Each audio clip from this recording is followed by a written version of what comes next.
come. After all, Janet Napolitano already promising, in fact, today, Homeland Security personnel forces in the weeks to come will be cut and the compromise will be severe. But her warning seemed almost desperate. What to make of all of this with Andy Puster, Dan Mitchell, and Michelle Fields. Andy, you know, you can cry wolf so many times before, I don't know, you want to see a wolf. So far, no wolf. What happened? No wolf so far, not that we've been able to see. I did fly in from Australia and New Zealand on a business trip on Saturday. The customs official got up and said because of sequestration, it was going to take 2 hours for domestic travelers, 3 hours for international travelers. They didn't have overtime. They didn't have employees. I got through in less than an hour. I've never gotten through customs that fast before. So I think government workers will work harder than they did before. American business workers have been doing that since 2008. Households have been tightening up since 2008. If you can't reduce your spending 2%, you shouldn't be running a company. And if you can't reduce government spending without cutting essential services 2%, you shouldn't be running the country. So there's a lot of room for cutting besides people that we absolutely have to ensure our safety and our prosperity. Well, Michelle, the reading we got from a number of Democrats today was just you wait. The cuts are going to be phased in, a slow and grinding process that we were told last week was going to be immediate and sweeping.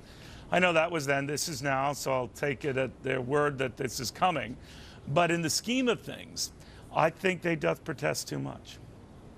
Exactly. Look, in 1985, we had our first sequester, and everyone said the world was going to end. Well, Neil, we survived that. We are going to survive this. We're still spending $15 billion more than we were last year, and the cuts that are going to be implemented this year are about $42 billion. That's on a $3.5 trillion budget. So what we're asking politicians to do is basically cut a little more than a penny out of every dollar that they spent. I feel like they can do that, Neil. I feel like they should be able to do that. You know, I always hear from some of these civilian defense contractors who will be affected, Dan, eventually by some of these cuts that are going to come in defense, and I take no light of their predicament. I do say that in the vast scheme of things, we have to look for the country. We have to look at the percentages of spending here. We have to look at $85 billion in a $3.8 trillion budget and a $16.5+ trillion debt, and just say in the scheme of things, you cannot say cuts of that magnitude are really of any appreciable magnitude to do a fraction of the damage that was forecast a week ago.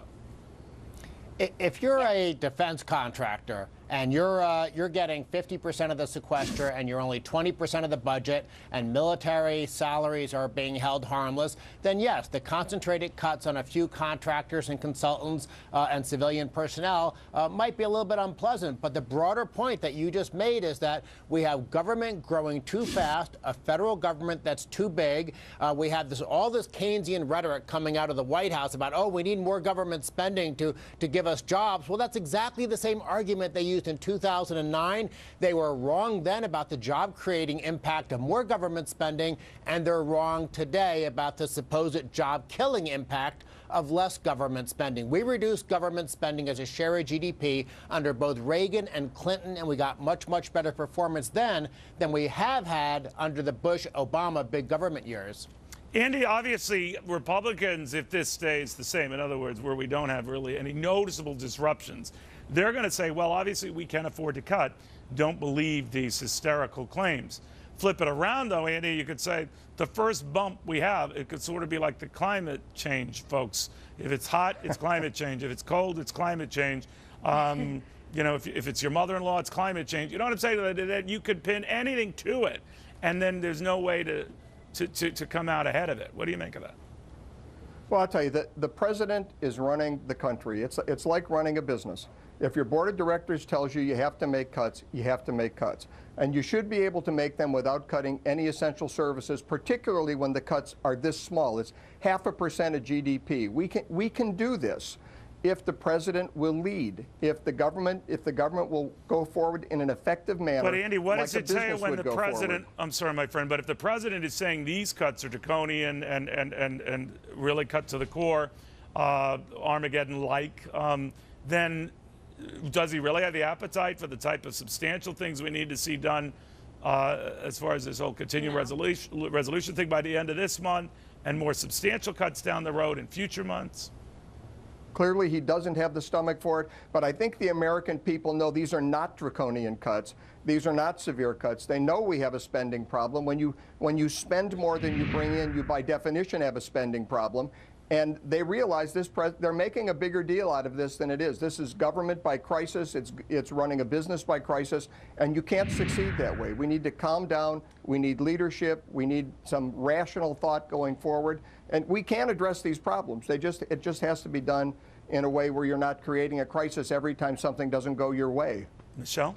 Neil, millions of Americans have been dealing with this economy for years now, having to manage and reduce their budget. You don't see people in D.C. talking about this apocalypse happening or that there's going to be food contaminated and creating this crisis.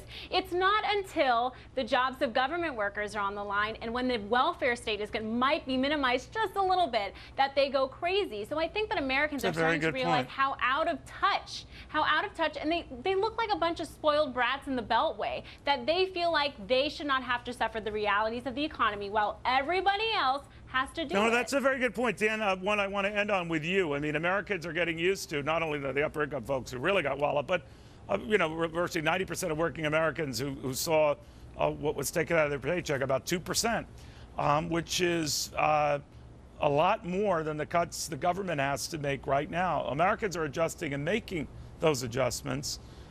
Would it kill Washington to do the same? We should be not just trimming the federal government, because that's all the sequester is clipping off a fingernail. We have a limb with gangrene, and to save the body, to save the economy, we need to pare back government substantially. The sequester is just a tiny start, but here's the good news. This is the first real political victory that we have had over Obama since he took office. He had all those big expansions of government his first 2 years. Then, at best, we fought him to a stalemate the next 2 years. He then got the fiscal cliff tax increase at the very end of his second term. But the sequester is a big defeat from a policy and a political perspective for the president. We should enjoy this, build upon it, and do everything we can to shrink government to allow faster private sector growth. We shall see. Guys, thank you in the meantime. Very good seeing you all.